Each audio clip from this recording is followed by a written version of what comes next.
मित्रांनो, शुक्रवारच्या रात्री करा कापूर आणि लवंगाचे हे महाउपाय. जीवनातील सर्व कष्टांपासून मिळेल तुम्हाला मुक्ती. भगवान श्री हरिविष्णू यांच्या कृपेने जीवनात चारही दिशांतून धन खेचले जाईल. मित्रांनो, सुख जर तुमच्या घराचा पत्ता विसरला असेल तर आजचा हा उपाय तुम्हाला नक्कीच सुख देईल. हमी आहे की 15 दिवसांच्या आत तुम्ही आनंदाने मनमोकळे हसाल. आजच्या या व्हिडिओत आम्ही कापुराचे एकूण 12 उपाय सांगितले आहेत. प्रत्येक उपाय एकाहून एक चांगला आहे. फक्त कापुराचा एक तुकडा तुम्हाला तुमच्या घरात योग्य ठिकाणी ठेवावा लागेल, ज्यामुळे तुमच्या घरात आनंदच आनंद सुरू होईल. परंतु हा उपाय थोडा पद्धतशीर पद्धतीने करावा लागेल आणि योग्य वेळी करावा लागेल. कसे करावे याची सर्व माहिती तुम्हाला या व्हिडिओत मिळेल. आपण सर्वजण जाणतो की प्रत्येक व्यक्ती, तो कोणताही असो, कुठेही राहत असो, सर्वांच्या घरात काही ना काही समस्या असतातच. कुणाच्या घरात काही समस्या आहेत तर कुणाच्या घरात काही वेगळ्या. ते आजार असो, धनाची कमी असो, व्यापार चालत नसणे असो, कलह असो, सुख समृद्धीत कमी पडणे असो किंवा मुलांच्या शिक्षणात अडचण असो, प्रत्येक समस्येचा उपाय तुम्हाला याच एका व्हिडिओमध्ये मिळेल. म्हणून विनंती आहे की हा व्हिडिओ संपूर्ण पहा आणि तुमचे मित्र किंवा कुटुंबातील सदस्य असतील तर त्यांनाही शेअर करा, जेणेकरून त्यांनाही लाभ होईल आणि तुम्हाला पुण्याचा भागीदार बनता येईल. हे एक अतिशय चांगले काम आहे. तुम्हाला विनंती आहे की हा व्हिडिओ संपूर्ण पहा आणि जर तुम्ही चॅनलवर नवीन असाल तर चॅनलला नक्कीच सबस्क्राईब करा. व्हिडिओतील माहिती तुमच्या कामाची वाटल्यास, व्हिडिओ आवडल्यास एक लाईक करा. तर चला जाणून घेऊया कापुराचे चमत्कारिक उपाय काय आहेत. या व्हिडिओमध्ये तुम्हाला कापुराचे एकूण 12 उपाय सांगितले आहेत. आपण सर्वजण जाणतो की कापूर हे एक उडणारे पदार्थ आहे. जर तुम्ही त्याला खुले ठेवलात तर ते उडून जाईल आणि सामान्यतः आपण पूजा आरतीच्या वेळी त्याला जाळतो. घरातील दरिद्रता हटवण्यासाठी आणि घरात सुख, शांती आणि समृद्धी आणण्यासाठी आपण त्याचा वापर करतो. त्याला जाळल्याने वातावरणात एक छान सुगंध पसरतो, घरातील नकारात्मक ऊर्जा दूर होते आणि आपल्या मनाला शांती मिळते. संस्कृतमध्ये त्याला कर्पूर, हिंदीमध्ये कपूर आणि इंग्रजीमध्ये कॅम्फॉर तर मराठीत कापूर म्हणतात. पहिला उपाय आहे, जर तुमच्या घरात खूप लहान सहान गोष्टींवरून भांडण तंटा होत असेल, शिवीगाळ सुरू होत असेल, कुटुंबातील माणसे हे विसरून जातात की कोण मोठा आहे, कोण लहान आहे, तर त्यासाठी तुम्हाला काय करावे लागेल? तुम्हाला एक कापुराचा तुकडा घ्यावा लागेल. एक पीस कापूर घ्या. बाजारात तुम्हाला 3 प्रकारचे कापूर मिळतात. पहिला गोलाकार, दुसरा चौकोनी आणि तिसरा भीम सैनिक कापूर, ज्याला आपण ढिला कापूर किंवा देशी कापूर असेही म्हणतो. तुम्ही कोणतेही कापूर घ्या आणि त्याला 4 भागांत विभागा. एक कापुराचे 4 तुकडे करायचे आहेत. तुकडे समान भागांत झाले नाहीत तरी चालेल, 4 तुकडे असले पाहिजेत. आता जेव्हा तुमच्या घरात भांडणतंटा होईल, तुमच्यासोबत किंवा तुमच्या कुटुंबातील कोणासोबत ज्या खोलीत भांडण होत असेल तेथे हे 4 तुकडे ठेवा.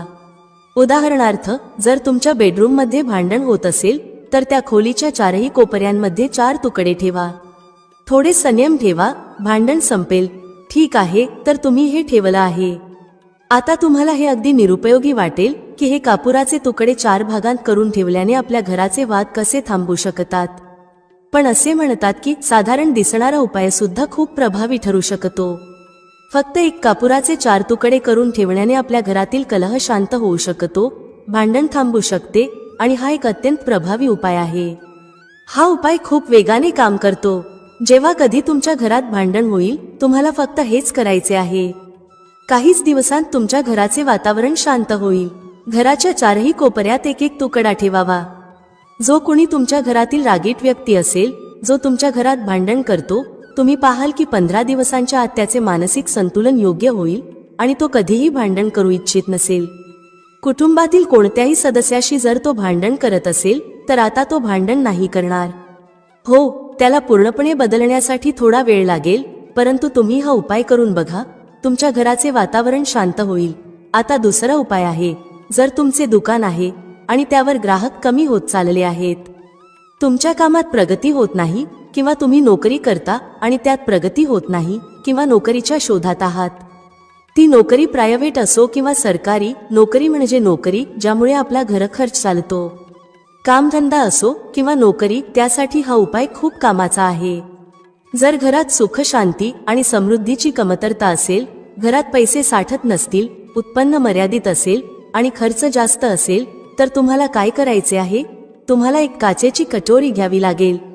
त्या कटोरीत 7 पीस कापुराचे ठेवावेत, संपूर्ण 7 गोळ्या कापुराच्या. नंतर त्यात मेडिकल स्टोअरवर मिळणारी फिटकरी, ज्याला आपण फटकी किंवा तुरटी म्हणतो, ती घालावी. 2 छोटे छोटे तुकडे फिटकरीचे घ्या. यामध्ये एक सेंधा मिठाचा तुकडा देखील घालायचा आहे. सेंधा मीठ तेच आहे जे आपण उपवास खातो. पिठासारखे किंवा साधे मीठ यात घ्यायचे नाही, फक्त सेंधा मिठाचा तुकडा घ्यायचा आहे. तुम्हाला एकूण 3 गोष्टी घ्याव्या लागतील. पहिले 7 पीस कापूर, दुसरे 2 तुकडे फिटकरीचे आणि तिसरे 1 तुकडा सेंधा मिठाचा. या तिन्ही गोष्टी कटोरीत ठेवा आणि त्यावर एक स्टीलचे झाकण किंवा तसेच काहीतरी झाकण ठेवा, जेणेकरून हे झाकलेले राहील. जेव्हा तुम्ही काचेची कटोरी घ्यायला जाल तेव्हा त्याच आकाराचे झाकणही घेऊन या. या तिन्ही गोष्टी कटोरीत ठेवून झाकून ठेवा. आता तुम्हाला काय करायचे आहे? जिथे कुठे तुम्ही कॅश ठेवता, दुकान असो किंवा घर, त्या ठिकाणी ही कटोरी ठेवायची आहे. जर घरी ठेवत असाल तर जिथे कुठे कॅशचा डब्बा ठेवता त्याच्या जवळ ठेवा. डब्याच्या आत जागा नसेल तर ही कटोरी त्याच्या शेजारी ठेवू शकता. जर दुकानात ठेवायचे असेल जेणेकरून ग्राहक वाढतील आणि कॅश फ्लो चांगला राहील, तर गल्ला किंवा कॅश बॉक्स जवळ ही कटोरी ठेवा. उघड्यावर ठेवल्यास कापूर लवकर उडू शकतो, त्यामुळे ते झाकून ठेवा. जर तुमच्या कॅश बॉक्समध्ये जागा असेल तर ती बॉक्सच्या आतही ठेवू शकता. हे धनाला आकर्षित करण्याचे काम करते. हे एक चुंबक आहे जो धनाला स्वतःकडे खेचतो. आता हे कोणत्या दिवशी करायचे आहे? तुम्हाला हा उपाय कोणत्याही शुक्ल पक्षाच्या शनिवारी सुरू करायचा आहे. महिना काहीही असो, सावन, भादो काहीही असो, तुम्हाला हा उपाय कोणत्याही शनिवारी करायचा आहे, परंतु महिन्याच्या शुक्ल पक्षाच्या शनिवारीच करायचा आहे. त्यानंतर जेव्हा तुमचे कापूर उडून जाईल, सेंधा मीठ आणि फिटकरी उडणार नाहीत, फक्त कापूरच उडणारा पदार्थ आहे, तेव्हा तुम्हाला काय करायचे आहे? फिटकरीचा तुकडा आणि सेंधा मिठाचा जो तुकडा आहे त्यांना वाहत्या पाण्यात टाका. परत हा उपाय शनिवारी बदला. म्हणजे जर तुम्ही पाहिले की कटोरीतील कापूर उडून गेला आहे तर तुम्ही याला शनिवारीच पुन्हा कराल. यावेळी शुक्ल पक्ष पाहणे आवश्यक नाही, कारण तुम्ही आधीच याला शुक्ल पक्षाच्या शनिवारी सुरू केले आहे. तुम्ही दर आठवड्याला, 15 दिवसांत किंवा एका महिन्यात हा बदलू शकता. जेव्हा कापूर, फिटकरी आणि सेंधा मीठ संपतील तेव्हा त्यांना वाहत्या पाण्यात टाका. जर तुमच्याजवळ वाहत्या पाण्याची सोय नसेल, जसे फ्लॅटमध्ये राहत असाल किंवा शहरात असाल, तर बाल्कनीत एखाद्या झाडाजवळ हे ठेवू शकता. किंवा पाण्याचा एक भांडे घेऊन त्यात या दोन्ही गोष्टी घाला. साधारणपणे 8-10 तासांत हे विरघळतील. त्या पाण्याला बेसिनमध्ये टाकून वाहवून द्या आणि नंतर शनिवारी हा उपाय पुन्हा करा. महिन्यात 4 किंवा 5 शनिवार येतात, परंतु प्रत्येक शनिवारी हा उपाय करू नका, तर तेव्हाच करा जेव्हा कापूर उडून जाईल. हा उपाय तुमच्या घरात किंवा दुकानात आश्चर्यकारक वेगाने प्रगती आणतो. जिथे तुमचा व्यवसाय किंवा गल्ला आहे तिथे ते झाकून ठेवा. तुमचा व्यवसाय खूप वेगाने चालेल. एकदा करून तर पहा. तुम्ही स्वतः पाहाल की महिनाभरातच दुकानात इतकी गती येईल, ग्राहक इतक्या वेगाने येतील की तुम्ही आश्चर्यचकित व्हाल. आता तिसरा उपाय. दररोज सकाळी आणि संध्याकाळी घराच्या मुख्य प्रवेशद्वाराच्या चौकटीच्या बाहेर हा करायचा आहे. तुम्ही गावात असाल, शहरात असाल किंवा फ्लॅटमध्ये असाल, मुख्य दाराच्या बाहेर हा उपाय करायचा आहे. करायचे काय आहे? तुम्हाला सकाळ आणि संध्याकाळ दोन्ही वेळा कापुराची एक टिकली पेटवायची आहे. म्हणजे सकाळी 1 पीस कापूर जाळा आणि संध्याकाळी 1 कापूर जाळा. सकाळी सूर्योदयाच्या वेळी हा करायचा आहे. जर तुम्ही हा उपाय सकाळी 8 किंवा 9 वाजता केला तर याचा काहीच फायदा होणार नाही. सूर्योदय म्हणजे जेव्हा सूर्याची लालिमा असते, जेव्हा सूर्य पूर्णपणे उदयास आलेला नसतो. साधारणपणे 6 ते 6:30 वाजेच्या सुमारास हा उपाय करायचा आहे. स्नान करून फ्रेश व्हा आणि त्यानंतर घरात धूप दाखवा. मग घराच्या चौकटीच्या बाहेर कापुराचा एक तुकडा ठेवून तो जाळा. संध्याकाळी जेव्हा न दिवस असतो, न रात्र, त्यावेळी घरात कापूर किंवा तुपाचा दिवा लावा. एक गोष्ट लक्षात ठेवा, पूजेत कधीही अगरबत्ती किंवा लोबांचा वापर करू नका, कारण यामुळे आपल्या हिंदू देवता रुष्ट होतात आणि घर सोडून जातात. लोबांचा वापर भूतप्रेतांना जागवण्यासाठी केला जातो. म्हणून लक्षात ठेवा, घरात लोबान आणि अगरबत्ती वापरू नका. तर संध्याकाळच्या वेळी देखील तुम्ही कापूर जाळले. हा उपाय काय करेल? या उपायाने तुमच्या घरात कधीही धनाची कमी होणार नाही. तुमच्या घरात नेहमीच सुख, शांती आणि समृद्धी राहील आणि तुमचे कुटुंब नेहमी आनंदी राहील. पुढचा उपाय. जर तुम्हाला स्वतःच्या घरात भीती वाटत असेल, जसे की घराचा कोणता तरी कोपरा खायला येतो असे वाटणे, घरातील एखाद्या व्यक्तीला किंवा मुलाला भीती वाटत असेल आणि तुम्ही तुमच्या घरातच घाबरता किंवा झोपेत अचानक भीती वाटू लागते, तर तुम्हाला काय करायचे आहे? दररोज सकाळ आणि संध्याकाळी हा उपाय करायचा आहे. जेव्हा तुम्ही सकाळी पूजा करता तेव्हा हा उपाय करायचा आहे. पूजेनंतर एक पीस कापूर घ्या, त्याला तुपात बुडवा आणि जाळून त्याचा धूर संपूर्ण घरात प्रत्येक खोलीत फिरवा. या उपायाचे 2 फायदे आहेत.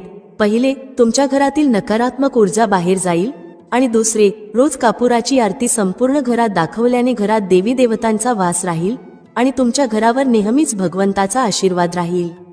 कुटुंबावर जेव्हा भगवंताचा आशीर्वाद असतो तेव्हा ते नेहमी आनंदी राहते. घराला कोणतेही जादू टोणाही लागणार नाही. यासोबत 2 काचेच्या छोट्या कटोऱ्या आणा आणि दोन्हीमध्ये 2-2 पीस कापूर ठेवा. कटोऱ्यांना स्टीलच्या झाकणांनी झाकून ठेवा. आता एक कटोरी आपल्या खोलीच्या खिडकीवर ठेवा आणि दुसरी कटोरी शौचालयाच्या खिडकीवर ठेवा. हे सुमारे 1 महिना आरामात चालेल. जेव्हा कापूर उडून जाईल तेव्हा त्यात 2 नवीन पीस कापूर ठेवा. आपण सर्वजण जाणतो की ज्या घरात सकाळ आणि संध्याकाळ कापूर जाळला जातो तेथे नकारात्मक ऊर्जा येत नाही, त्या घरात अकाली मृत्यू होत नाही आणि त्या घरात दुर्घटना होत नाहीत. म्हणून तुम्ही हा उपाय करायला हवा. पुढचा उपाय, जेव्हा तुम्ही रात्री झोपी जाता तेव्हा झोपण्यापूर्वी आपल्या खोलीत 1 पीस कापूर जाळून झोपा. आपल्यापैकी प्रत्येकाला मनाला शांती मिळावी असे वाटते. आजच्या धावपळीच्या जीवनात जेव्हा आपण कामावरून परत येतो तेव्हा विविध तणाव असतात. ऑफिसचे तणाव, बॉसचे तणाव. प्रत्येकजण, मग तो माणूस असो किंवा स्त्री, दिवसाभरात तणावात असतो. जे लोक नोकरी करतात किंवा स्वतःचा व्यवसाय करतात ते देखील तणावात असतात. जर तुम्हाला रात्री तणावमुक्त आणि मानसिक दबावाशिवाय झोपायचे असेल तर रात्रीचे जेवण झाल्यावर झोपण्यापूर्वी त्या खोलीत जिथे तुम्ही झोपत आहात तिथे कोणत्याही कोपऱ्यात 1 पीस कापूर जाळा. त्यानंतर झोपा. सकाळी तुम्हाला स्वतःला ताजेतवाने आणि चांगले वाटेल. तुमच्यात एक सकारात्मक ऊर्जा राहील. हा उपाय करून पहा. पुढचा उपाय, जर तुम्हाला अचानक धनाची गरज असेल, जसे की अनेक लोक लॉटरी खेळतात आणि तुम्हाला त्यात जिंकायचे असेल, तर त्यासाठी तुम्हाला शुक्रवारच्या दिवशी हा उपाय करायचा आहे. 1 गुलाबाचे फूल घ्या आणि त्यात 1 पीस कापूर ठेवा. त्याला जाळा. जेव्हा गुलाब जळून जाईल तेव्हा जो जळलेला गुलाबाचा फूल आहे त्याला दुर्गा मातेला अर्पण करा. हा उपाय आपल्या घरातच करा, मंदिरात नाही. घरात जिथे माता दुर्गेचे चित्र आहे तिथे हे फूल चढवा. या उपायाने तुम्हाला अचानक संधी मिळू शकते, परंतु हा उपाय सलग 43 दिवस करायचा आहे. तुम्ही कोणत्याही शुक्ल पक्षाच्या शुक्रवारी हा उपाय सुरू करा आणि 43 दिवस तो सलग करा. जर तुम्ही हा उपाय नवरात्राच्या काळात करत असाल तर हा तुमच्यासाठी सोने पे सुहागा ठरेल. तुम्हाला घटस्थापनेच्या दिवशी, म्हणजेच ज्या दिवशी आपण घटस्थापना करतो, प्रथमा दिवशीपासून 43 दिवस हा उपाय रोज करायचा आहे. या 43 दिवसामध्ये कुठून तरी धनाची प्राप्ती होईल. जरी ते कुठूनही मिळाले तरी तुम्हाला मिळणारच आहे. पुढचा उपाय, जर तुमच्या घरात वास्तू दोष आहे, जसे की तुमच्या प्लॉटचा कोणता कोपरा तुटलेला फुटलेला असेल, तर हा उपाय करा. आपण सर्वजण जाणतो की वास्तुशास्त्रानुसार वर्गाकार आणि आयताकार प्लॉटच चांगले मानले जातात, जे घरात राहणाऱ्या सर्व लोकांना सुखी ठेवतात. अशा घरात कोणताही वास्तू दोष नसतो. पण जर तुमच्या प्लॉटचा कोणता कोपरा कटलेला असेल तर त्यात वास्तू दोष लागू शकतो. अशा परिस्थितीत जिथे वास्तू दोष आहे तिथे काचेच्या कटोरीत कापुराचे 2 तुकडे ठेवा आणि कटोरीला झाकून ठेवा. जेव्हा कापूर उडून जाईल तिथे पुन्हा 2 पीस कापूर ठेवा. तुम्हाला हे जोडीने ठेवायचे आहे म्हणून फक्त 2 पीस कापूरच ठेवा. यामुळे तुमच्या घरातील वास्तुदोष दूर होईल आणि घरातील सर्व कुटुंब सदस्यांच्या जीवनात सकारात्मक बदल येऊ लागेल, ज्यामुळे ते आनंदी राहतील. आता जर तुम्हाला तुमचे भाग्य चमकवायचे असेल आणि अपयश पाठ सोडत नसेल तर तुमचे भाग्य तेज करण्यासाठी प्रत्येक शनिवारी तुमच्या स्नानाच्या पाण्यात कापुराच्या तेलाचे 2 थेंब टाका आणि त्याने स्नान करा. हा उपाय फक्त तुम्हाला ताजेतवाने ठेवणार नाही तर तुमचे भाग्यही तेज करेल. 3 शनिवारांच्या आतच तुम्हाला त्याचा परिणाम दिसू लागेल. पहिल्या शनिवारपासून स्नान करणे सुरू करा आणि 3ऱ्या शनिवारपर्यंत तुम्हाला कुठून तरी आनंदवार्ता मिळेल. तुम्ही हे आयुष्यभर करू शकता. यात कोणतीही वेळेची मर्यादा नाही. प्रत्येक शनिवारी तुमच्या स्नानाच्या पाण्यात कापुराच्या तेलाचे 2 थेंब टाका आणि स्नान करा. त्यामुळे तुमचे भाग्य तेज राहील आणि 4ही बाजूंनी तुम्हाला आनंद मिळेल. पुढचा उपाय पती पत्नीतील मतभेद दूर करण्यासाठी आहे. जर पती पत्नीमध्ये नेहमीच वादविवाद होत असतील किंवा दोघांत जुळवून घेतले जात नसेल तर हा उपाय करा. जर तुम्ही पती असाल आणि पाहता की तुमची पत्नी तुमच्याशी रुखे वर्तन करते आणि लक्ष देत नाही, तर हा उपाय करू शकता. त्याचप्रमाणे जर तुम्ही पत्नी असाल आणि पाहता की तुमचा पती तुमच्यावर लक्ष देत नाही, तर त्याला सुधारण्यासाठीही हा उपाय करू शकता. रात्री झोपताना पत्नीने आपल्या पतीच्या उशाखाली थोडासा सिंदूर ठेवावा.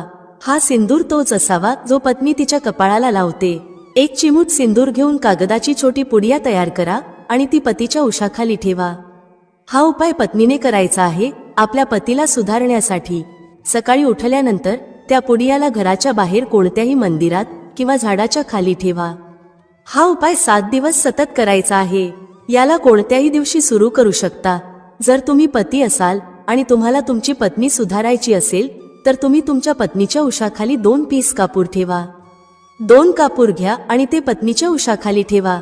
सकाळ होताच त्या कापुराला तुम्ही त्या खोलीत, म्हणजे ज्या खोलीत तुम्ही दोघे झोपता, तेथे जाळू शकता. जर तुम्हाला ते जाळायचे नसेल आणि तुमचं वाटत असेल की खोलीचा रंग किंवा सजावट प्रभावित होऊ शकते, तर ते घराच्या कोणत्याही कोपऱ्यात, जसे रॅक किंवा अलमारीच्या कोपऱ्यात ठेवा.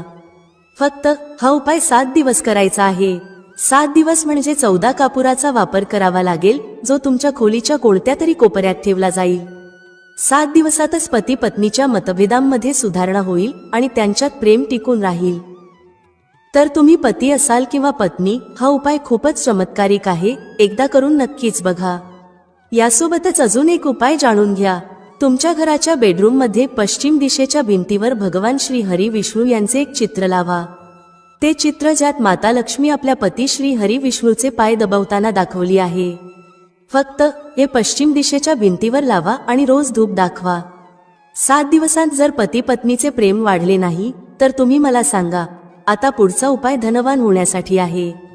जर तुम्हाला हवे असेल की तुमच्या घरातील सर्व कुटुंब सदस्य चांगला पैसा कमवावेत आणि सर्वांच्या जवळ नेहमीच पैसे असावेत, तर हे करा. घरातील मातांना आणि बहिणींना हा उपाय करता येईल आणि जर पुरुष घरात असतील तर तेही करू शकतात. दररोज जेवण तयार केल्यानंतर जेव्हा सर्व कुटुंबातील सदस्य जेवून घेतील, तेव्हा तुमच्या स्वयंपाकघरात चांदीच्या कटोरीत 2 लवंगा आणि 1 कापूर जाळा. जर चांदीची कटोरी नसेल तर स्टीलच्या लहान कटोरीतही जाळू शकता. हा उपाय तुम्हाला दररोज रात्री झोपण्यापूर्वी करायचा आहे. या उपायाने तुमच्या घरात कधीही धनाची कमी होणार नाही. धनाचा साठा भरलेला राहील, तुमच्या घरात नेहमी आनंद राहील आणि कैश फ्लो सतत राहील. आता जो कापूर आणि लवंगाची राख उरली आहे, ती काय करायची? हाच त्याचा चमत्कार आहे. ही राख घराच्या बाहेर, जिथे तुम्ही तुलसीचे झाड लावले आहे, त्या झाडात सकाळी टाका. याचा चमत्कार तुम्हाला स्वतः दिसेल. आम्ही सांगणार नाही की तुमच्यासोबत काय होईल.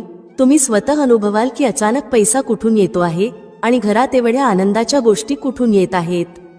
तुम्ही स्वतःचं आश्चर्यचकित व्हाल. पुढील उपाय, जर तुमच्या घरात कोणाचे लग्न होत नसेल, मग तो मुलगा असो किंवा मुलगी, आणि तुम्हाला हवे असेल की त्याचे लवकर लग्न होऊन जावे, तर कोणत्याही नवरात्रीत हा उपाय करा. नवरात्री 4 असतात. 2 मुख्य नवरात्री, चैत्र आणि शारदीय, सर्वांना माहीत असतात. परंतु 2 गुप्त नवरात्री असतात, ज्यांबद्दल कमी लोकांना माहीत असते. तुम्ही या गुप्त नवरात्रीबद्दल गुगलवर शोधू शकता किंवा तुमच्या जवळच्या पंडितजींना विचारू शकता. ज्या व्यक्तीला लग्न करायचे आहे, मग तो मुलगा असो किंवा मुलगी, त्याच व्यक्तीने हा उपाय करायचा आहे. नवरात्रातील 9 दिवस तुम्हाला दुर्गा सप्तशतीचे पाठ करायचे आहेत. जर तुम्ही दुर्गा सप्तशतीची पुस्तक घेतली, तर त्यात माता दुर्गेचे 1 अध्याय रोज एकदा वाचायचा आहे. 9 दिवस हा पाठ नियमितपणे करायचा आहे. 10व्या दिवशी पूर्णाहुतीच्या दिवशी हवन करायचा आहे. आता जाणून घ्या हवनाची सामग्री. हवनामध्ये मुख्य सामग्री म्हणजे तुम्हाला 36 लवंगा, 6 कापूर आणि तांदळाचा वापर करायचा आहे. या 3 गोष्टींचे मिश्रण करून हवन करायचं आहे. 9 दिवसांनंतर हवन पूर्ण होईल आणि पूर्णाहुती होईल. त्यानंतर 9 दिवसांनी आणि सुमारे 40 दिवसांच्या आत तुमच्या लग्नाचे संयोग बनू लागतील. हे आजमावलेले उपाय आहे आणि कधीही निराश करणार नाही. तुम्ही हे कोणत्याही नवरात्रीत करू शकता. आता पुढचा उपाय स्वतःचे घर मिळवण्यासाठी आहे. आपल्याला अन्न आणि कपडे मिळतात, परंतु घरासाठी बचत करणे खूप कठीण होते.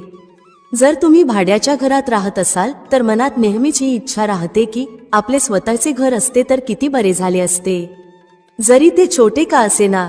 जर तुम्हाला तुमचे स्वतःचे घर हवे असेल पण पैसा साठत नसेल, तर हा उपाय करा. हा उपाय कोणत्याही नवरात्रीत करा. चारही नवरात्रींपैकी कोणत्याही नवरात्रीत ज्या ठिकाणी तुम्हाला तुमचे घर बनवायचे आहे त्या ठिकाणची थोडीशी माती आणा. ही माती काचेच्या कटोरीत ठेवा. नवरात्री दरम्यानच हा उपाय करायचा आहे, कारण या काळात हा उपाय खूप प्रभावी ठरतो. काचेच्या कटोरीत त्या जमिनीची माती ठेवून त्यात थोडेसे गंगाजल आणि एक कापूर टाका. आता कटोरीला जमिनीवर एक मातीच्या ढिगावर ठेवा, जसे आपण माता दुर्गेच्या घटस्थापनेत कलश ठेवतो. त्या मातीच्या ढिगावर कटोरीत हलके हलके पाण्याचे थेंब टाका. आता संपूर्ण 9 दिवस घटस्थापनेपासून नवमीपर्यंत माता दुर्गेच्या निवारण मंत्राची एक माळ जपायची आहे. ही एक माळ 108 वेळा जपायची आहे आणि तुम्हाला रोज करायची आहे. रोज त्या पाण्याला, जो तुम्ही जववर शिंपडला आहे, गंगाजलाने सिंचत राहा, जेणेकरून तो अंकुरित होत राहील. कारण हाच जव पुढे तुमच्यासाठी उपयोगी ठरेल. नवमीच्या दिवशी अंतिम जप केल्यानंतर संध्याकाळच्या वेळी 5 ते 6 वाजेच्या दरम्यान त्या जवचा थोडासा भाग सोबत घेऊन जा आणि ज्या ठिकाणी तुम्हाला तुमचे घर बांधायचे आहे तिथे सोडून द्या. घरात परत आल्यावर उरलेली सामग्री जसे माती, जव आणि उरलेली फुले दशम दिवशी म्हणजेच दसरा दिवशी वाहत्या पाण्यात विसर्जित करा. लक्षात ठेवा की हे वाहत्या पाण्यातच, जसे नदी किंवा तलावातच करायचे आहे. माताजींच्या कृपेने तुमची ही इच्छा पूर्ण होईल आणि तुम्हाला तुमचे स्वतःचे घर मिळेल. मित्रांनो, व्हिडिओमध्ये सांगितलेली माहिती आवडल्यास लाईक करा, शेअर करा. भेटूया पुढच्या अशाच एका ज्ञानवर्धक व्हिडिओमध्ये एका नवीन चर्चेसह. तुम्हा सर्वांचे मनःपूर्वक आभार. श्री स्वामी समर्थ. जय श्री राम, जय श्री हनुमान, जय श्री कृष्ण, जय माता लक्ष्मी.